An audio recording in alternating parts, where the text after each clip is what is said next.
네, 오늘 2부 예배 나오신 우리 성도님들에게 하나님의 은혜가 충만하기를 간절히 바라겠습니다.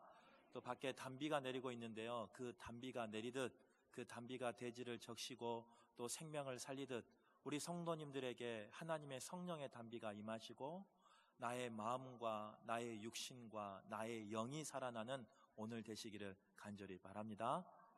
이렇게 말하면 오늘만 그러라는 게 아니고 그 생명력을 가지고 오늘부터 앞으로의 삶 가운데서 영원히 누리시는 복 되시기를 간절히 바라겠습니다. 오늘 말씀 제목은요, 돌아오라라는 말씀 제목을 함께 가지고 말씀을 나누도록 하겠습니다. 오늘 본문은 공교롭게도 우리 새벽의 말씀과 같은 본문의 말씀입니다.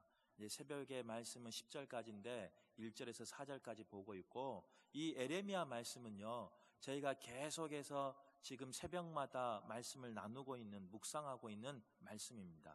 그래서 오늘 새벽 예배에 오신 분들은 오늘 이 말씀에 어느 정도는 알고 있는 말씀이고, 또 새벽 예배를 못 오셨더라도 오늘 말씀은 계속해서 이어가는 말씀이기 때문에 우리에게 조금 부담이 되는 말씀이지만 하나님 말씀이기에 그 말씀을 잘 받으시고 잘 소화하셔서 영육간에 강건하시기를 간절히 바라겠습니다.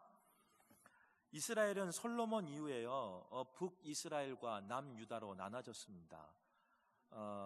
북이스라엘은 우상을 섬겨서 이제 그 다윗 왕 때부터 우상을 섬겼어요. 그래서 10족속, 그 다음에 남유다는 유다와 베냐민 지파 이 두 족속, 그래서 이렇게 나눠지게 됐습니다. 북이스라엘은 우상을 섬겼기 때문에 하나님께서 많은 선지자를 보내서 그 우상에서 돌아오기를 간절히 소망하며 말씀을 선포하겠습니다.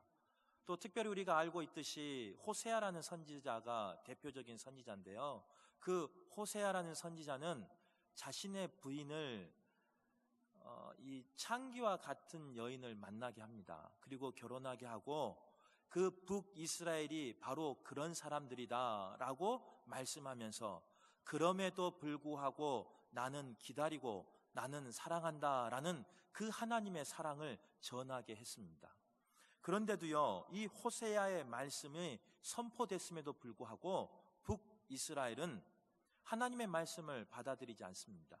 그래서 결국 북이스라엘은요, 망하고 멸망하고 맙니다.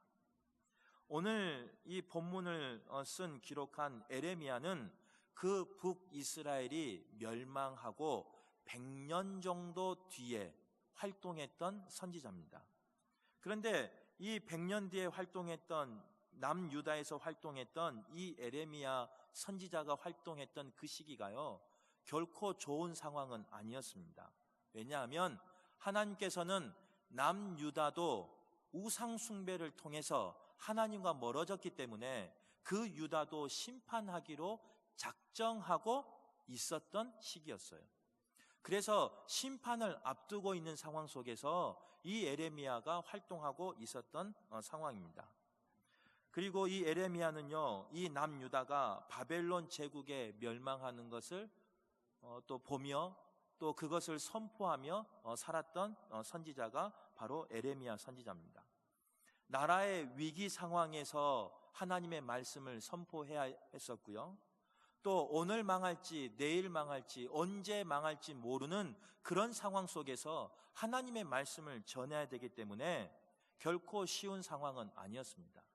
그런데 에레미야를 더 힘들게 하는 상황은 어떤 상황이었느냐? 바로 종교 지도자들과 제사장들 그리고 다른 선지자들 때문에 더 힘들었어요. 왜 그러냐면요, 에레미야서 6장 13절 14절에 보면 이런 말씀이 있습니다. 선지자로부터 제사장까지 다 거짓을 행함이라. 그들이 내 백성의 상처를 가볍게 여기면서 말하기를 평강하다 평강하다 이렇게 말했다는 겁니다. 선지자와 제사장이 하나님의 말씀을 그대로 대언하는 것이 아니라 사람의 눈치를 보고요, 사람에게 듣기 좋은 말을 하기 시작했어요. 그래서 그 상황은 멸망을 코앞에 두는 상황이었음에도 불구하고 하나님의 심판이 바로 내 앞에 목전에 왔음에도 불구하고 그 심판을 선포하지 못합니다. 그 선지자들과 제사장들과 종교 지도자들은 그 상황 속에서 평강하다, 평강하다, 아무 일도 없다, 문제 없다, 괜찮다, 잘 되고 있다 라고 선포했다는 거예요. 더 웃긴 상황은 어떤 상황이냐면 에레미야 7장 4절에 보면요, 이렇게 고백하고 있습니다. 너희는 이것이 여호와의 성전이라, 여호와의 성전이라, 여호와의 성전이라 하는 거짓말을 믿지 말라. 무슨 말이냐면요, 그 선지자들과 그 종교 지도자들, 제사장들은 이스라엘 유다 백성들에게 이렇게 말했어요. 여기는 여호와의 성전이다. 여기는 여호와의 성전이다. 여기는 여호와의 성전이다 라고 말했다는 거예요. 이 말씀은 무슨 말씀이냐? 여기는 하나님이 계시는 곳이기 때문에 멸망하지 않는다. 여기는 우리가 예배하는 곳이기 때문에 결단코 망하지 않는다. 이곳은 하나님의 거룩한 영이 임하는 성전이기 때문에 이곳은 안전하다, 이렇게 말했다는 거예요. 하나님은 선지자 에레미야를 통해서 그것은 거짓말이다, 그것은 잘못됐다라고 말하고 있지만 많은 선지자들은 다르게 전했다는 거예요. 에레미야가 선포했지만 그 에레미야의 말을 이 유다 백성은 믿지 않았습니다. 그래서 에레미야는요, 에레미야 1장부터 3장까지 말씀을 보면 북이스라엘을 비유하면서 너희도 이렇게 될 것이다, 너희도 우상을 섬기는 북이스라엘을 보지 않았느냐? 우상을 섬기는 그 나라는 하나님이 멸망시킬 것이고 하나님이 분명히 징계할 것이다 라고 말합니다.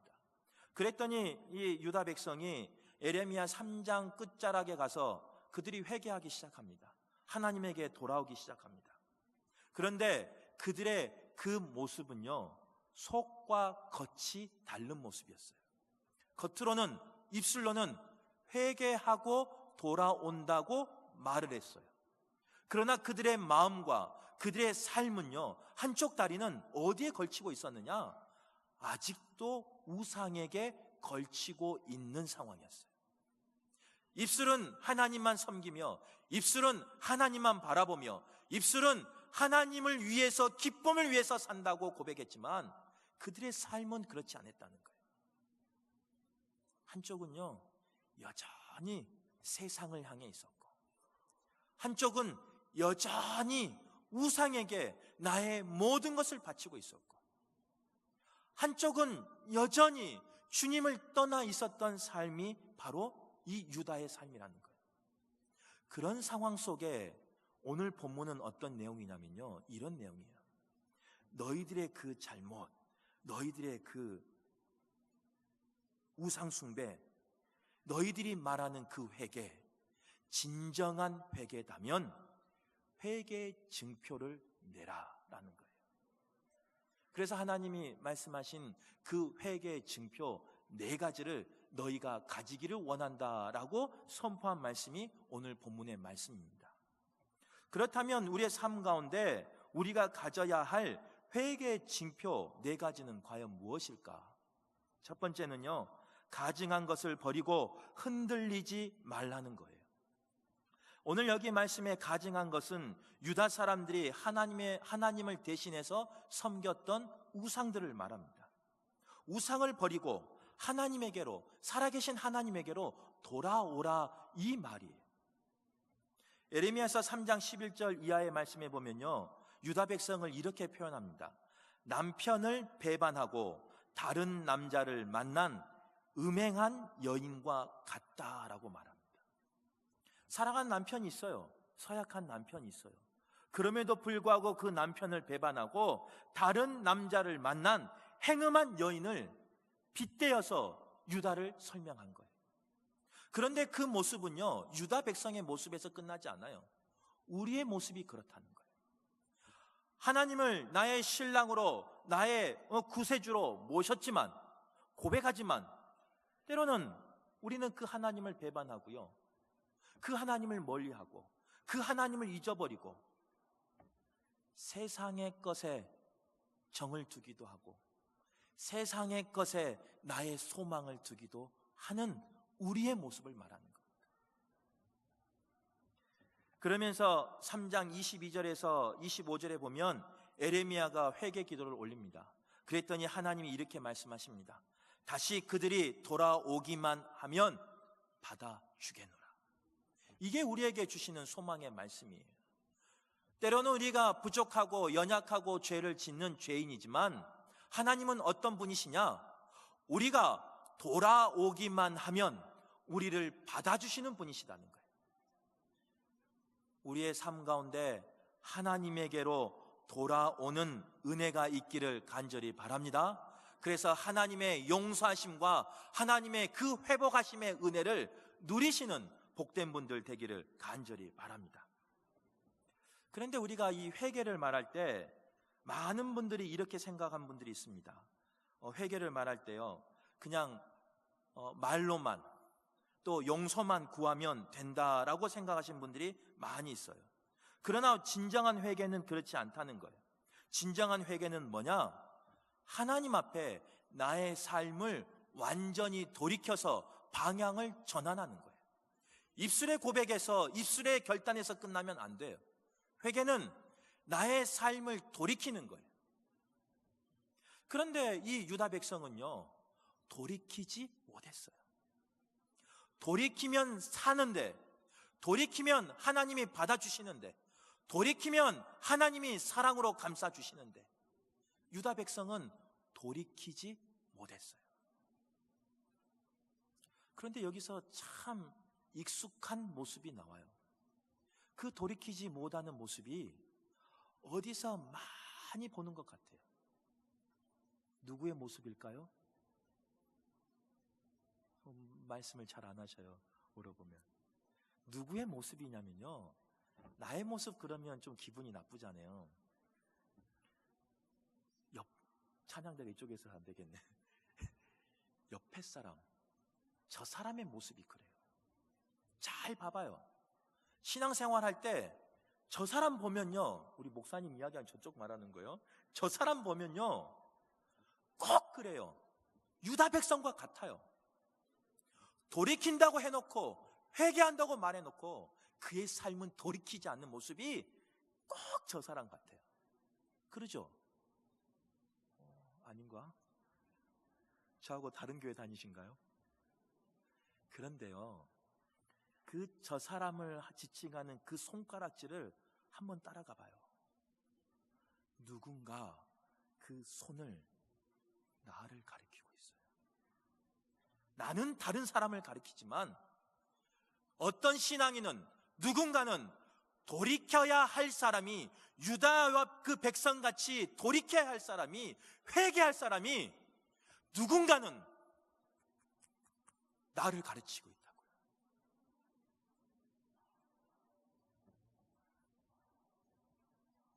더 나아가 너의 모습뿐만 아니라 나의 모습이고요, 바로 이 유다 백성의 모습이 우리의 모습입니다.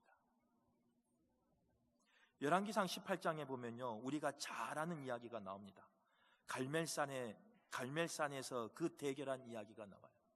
850대 1, 엘리야 이야기예요. 바알 선지자, 아세라 선지자 850명 대 하나님을 섬기는 엘리야 한 명과의 대결의 이야기가 나와요. 그런데 그 대결할 때 열왕기상 18장 21절에 엘리야가 이렇게 말합니다. 엘리야가 모든 백성에게 가까이 나와 이르되 너희가 어느 때까지 둘 사이에서 머뭇하려느냐? 여호와가 만일 하나님이면 그를 따르고 바알이 만일 하나님이면 그를 따를지니라, 이렇게 말하고 있습니다. 동일하게 그 엘리야가 말씀을 통해서 오늘 우리에게 말하고 있어요. 머뭇거리면서 선택하지 못하고 이쪽에도 다리를 걸치고 이쪽에도 다리를 걸치고 있는 우리에게 분명히 말하고 있습니다. 언제까지 머뭇 하시렵니까? 바라옵기는 우리의 삶이 그 가증한 것을 버리고 여호와 하나님에게 향하는 귀한 분들 되시기를 간절히 바라겠습니다. 두 번째로 우리가 가져야 할 회개의 징표는 뭐냐? 진실과 정의와 공의로 여호와의 삶을 두고 맹세하는 것, 이렇게 말하고 있습니다. 이는요, 마음에 거리낌 없이 거짓 없이 진심을 다해서 나의 전심을 다해서 여호와 하나님을 섬기며 살겠다 하는 마음이에요. 우리는 그 마음을 가지고 하나님 앞에 삶을 두고 맹세하는 삶이 있어야 돼요. 그런데 우리는요, 때로는 그 진실함과 그 정의와 공의를 잊어버릴 때가 있어요. 속아버릴 때가 있어요. 하나님의 영과요, 거짓의 영과 이 사단의 영과는요, 비슷한 데가 많아요. 사단도요, 사람을 미혹할 때 사단의 말 하지 않습니다. 그 잘못된 오해예요. 사단도 사람을 미혹하고 유혹할 때 뭘 인용하냐면요, 하나님의 말씀을 인용합니다. 예수님을 시험할 때 사단이 자신의 말 하지 않았어요. 성경에 있는 말씀을 인용해서 마지막만 살짝 바꿔서 이야기했어요. 그런데 우리는요, 그게 하나님 말씀인 것처럼 속아버릴 때가 있어요. 하나님의 영과 이 사단의 영은 무엇으로 구별하냐면 열매로 구별하는 거예요. 똑같은 걸 말하지만, 똑같이 하나님의 말을 말하지만 그 열매를 보면 그 영이 사단의 영인지 그 영이 하나님의 영인지 분별할 수 있어요. 사단의 영은요, 우리에게 거짓의 영을 심어줍니다. 미혹의 영을 심어줍니다. 그래서 하나 되지 못하게 합니다. 그래서 분열하게 합니다. 그래서 시기와 질투를 하게 하고 결국은 싸우게 하고 결국은 무너지게 합니다. 저는 우리 교회 성도님들이 영적으로 깨어서 하나님의 영과 사단의 영을 분별하며 나가기를 간절히 소망합니다. 그러기 위해선 나의 삶의 열매가 어떠한 열매인지, 나의 이 생활의 열매가 어떠한 열매인지 항상 점검하셔야 돼요. 우리의 삶 가운데 이런 삶이 있기를 간절히 바라고요.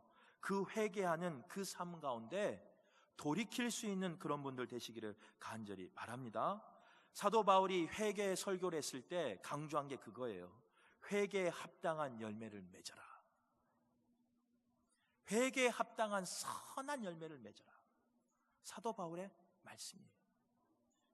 우리 교회가 회개에 합당한 열매가 있는, 그리고 그 선한 열매로 하나님께 영광 돌리는 귀한 교회가 되기를 간절히 바라겠습니다. 세 번째로 우리가 가져야 할 회개의 징표는 뭐냐? 묵은 땅을 갈고 가시덤불에 파종하지 말라는 것이에요. 북이스라엘과 남유다의 그들의 심령이 묵은 땅과 같다, 이렇게 말하고 있어요. 더 나아가서 그들의 심령에 난 것들이 가시덤불이 차고 넘쳤다, 이렇게 말하고 있어요. 묵은 땅은요, 우리가 잘 알아요. 개가 나지 않으면 그곳에서 열매를 맺을 수 없고, 개가 나지 않으면 그곳에 씨를 뿌릴 수 없는 땅이란 걸 알아요. 그런데 우리는요, 가끔 잊어버려요. 묵은 땅은 개가 내야 된다는 건 아는데 나의 묵은 마음은 개가 내야 된다는 것을 잃어버릴 때가 있어요. 더 나아가 묵은 땅에 있는 그 가시덤불은 파내야 된다는 것을 아는데 내 심령에 박혀있는, 내 심령에 뿌리 내리고 있는 그 가시덤불은 파내야 된다는 것을 잃어버릴 때가 있어요. 우리의 심령에도요, 그 가시덤불이 차고 넘쳐요. 뭐 다른 사람 말할 거 필요 없어요. 제 마음이 그래요. 제 마음에 어떤 가시덤불이 있냐면, 고집이라는 쓴 가시덤불의 뿌리가 내 마음속 깊은 곳에 파고들어 있습니다. 선한 열매의 나무는 모종은요, 어린아이가 뽑아도 뽑혀요. 그런데 이 고집이라는 이 쓴뿌리의 가시덤불은 웬만한 장정이 와도 뽑지 못해요. 몇 명이 붙어도 빼지 못하는 게 바로 이 쓴뿌리예요. 고집만 있어요? 아니에요. 저에게는요, 욕심도 있어요. 그 욕심이라는 쓴뿌리가 가시덤불이 되어서 그 욕심의 가시덤불이 내 마음속 깊이 뿌리 내리고 있어요. 캐내도 잘 캐내지 않아요. 캐지지 않아요. 그것만 있는 게 아니에요. 저도 항상 웃지는 않죠. 되도록이면 웃으려고 하고, 저도 부드러운 사람이라고 말하는데 가만히 있으면 정말 부드러운 사람이에요. 누가 안 건들면. 근데 누가 건들면요, 저기서 혈기가 나와요. 우리 성도님도 그렇지 않습니까? 항상 웃고 평안한데 옆에 사람만 안 건들면 되겠는데 꼭 그 사람이 건드려서 우리는 부드러운 사람인데 혈기를 나오게 하잖아요. 또 교만도 나오고요. 또 중독이라는 그 쓴뿌리가 나에게 있어요. 이 모든 것들이 나에게 가시덤불로 자리 잡고 있는 한 절대로 선한 열매를 맺을 수 없습니다. 그렇기 때문에 우리가 가져야 할 회개 징표는 뭐냐? 바로 그 가시떨기의 그 쓴뿌리를 캐내야 된다는 거예요. 내 마음에 자리 잡고 있는 그 고집의 쓴뿌리, 욕심의 쓴뿌리, 혈기와 교만과 중독의 그 쓴뿌리, 그 가시덤불을 캐내지 않으면 결단코 열매 맺을 수 없어요.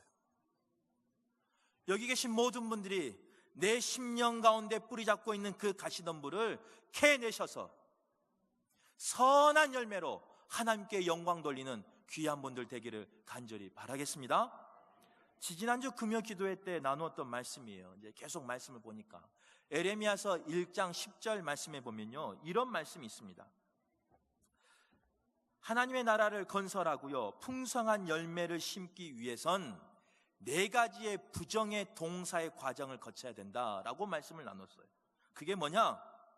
뽑고 파괴하고 파멸하고 넘어뜨려야 한다라고 말했어요. 그 이유는 뭐냐면요, 아무리 좋은 건물, 아무리 훌륭한 건물이라도 그 기초가 썩어 있다면, 그 기초가 잘못되어 있다면 지금은 잘 된 것 같지만 언젠가는 무너져 버려요.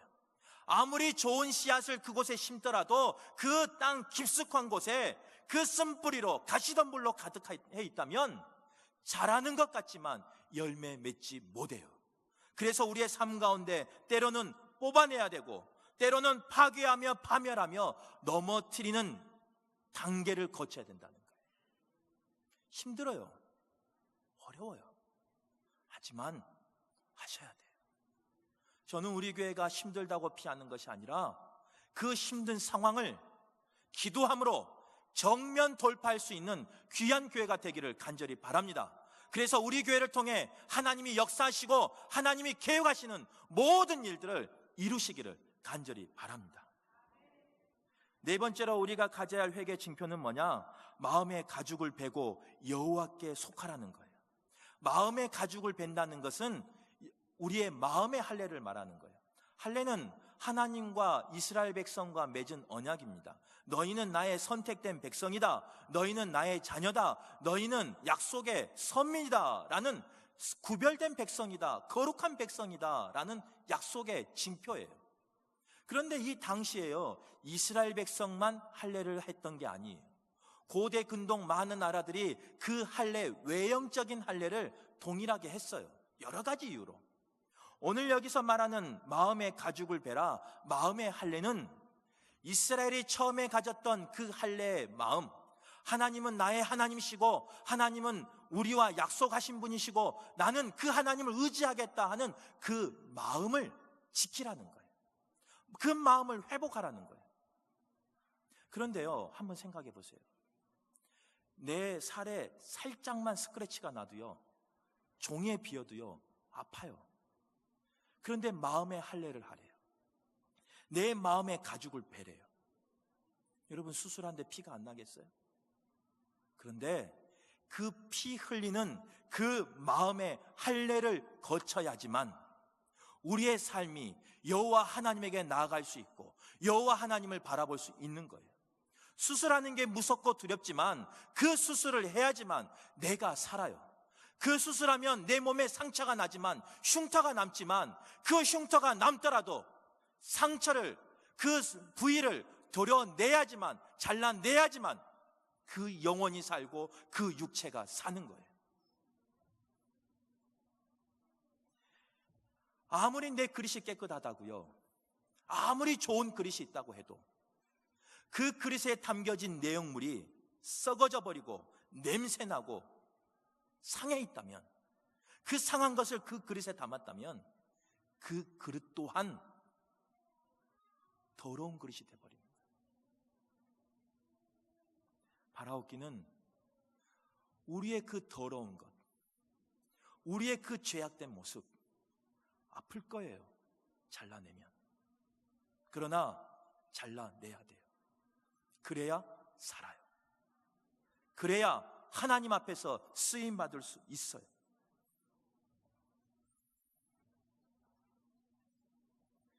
이렇게 설교하면요, 또 전화가 와요. 목사님, 무슨 일 있으세요? 힘드세요? 누가 뭐라 그러던가요? 아니에요. 아무도 뭐라는 사람 없어요. 저 힘 있어요. 저 잘 살고 있어요. 하나님의 말씀이니까 전하는 거예요. 저도 이 말씀 전하면요, 마음이 아파요. 왜 마음이 아프냐?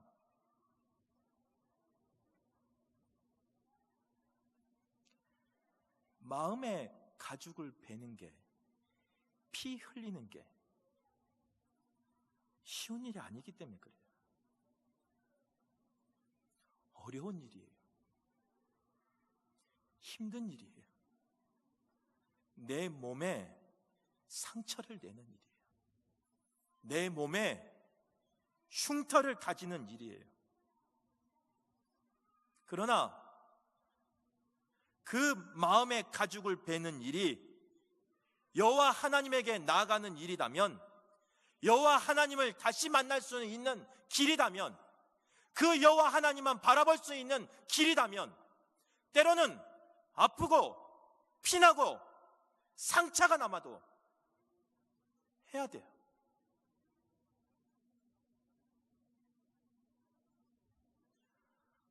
바라옵기는 우리 교회가 여호와 하나님에게 돌아오는 교회 되기를 간절히 바랍니다. 그래서 하나님 나라에 쓰임 받기를 간절히 바라요. 자동차에 있어서 가장 중요한 두 가지 기능이 있다고 합니다. 첫째는 달리는 것, 다른 하나는 쓰는 것.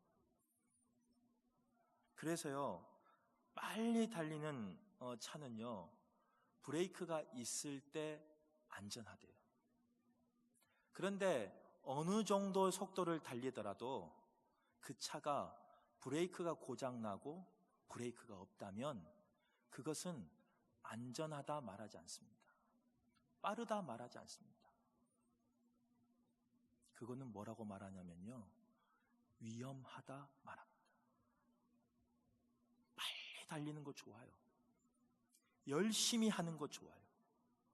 좋은 차, 큰 능력을 가지고 일하는 거 좋아요.